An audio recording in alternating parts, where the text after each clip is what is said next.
रहमानुर्रहीम। तो चलिए हम शुरू करते हैं आलू बुखारे का शरबत, जो कि फ़्रेश हम आपके सामने अभी तैयार करेंगे।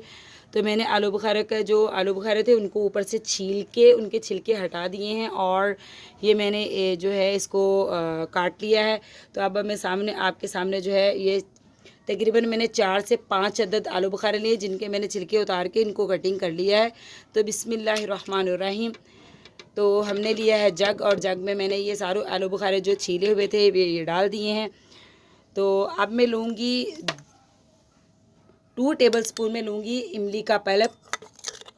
तो बिस्मिल्लाहिर्रहमानिर्रहीम,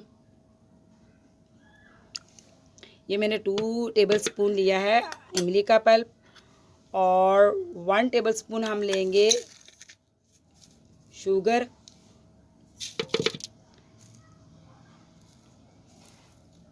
तो इसमें हम डालेंगे आधा गिलास पानी। अब हम इसको करेंगे ब्लेंड। बिस्मिल्लाहिर्रहमानिर्रहीम।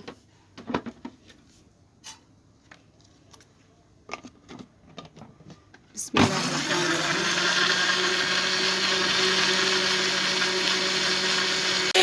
इसी दौरान हम इसमें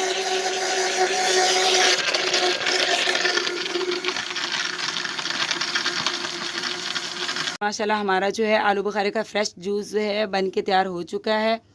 तो मैंने इसी दौरान ही इसमें 4 से 5 अदद जो है आइस क्यूब डाल दिए थे, क्योंकि मशीन की आवाज़ बहुत आ रही थी, तो इस वजह से जो है आवाज़ नहीं आ सकती थी। तो अब हम इसे गिलास में डाल के आपको दिखाते हैं कि इसकी फ़ाइनल लुक कैसी है।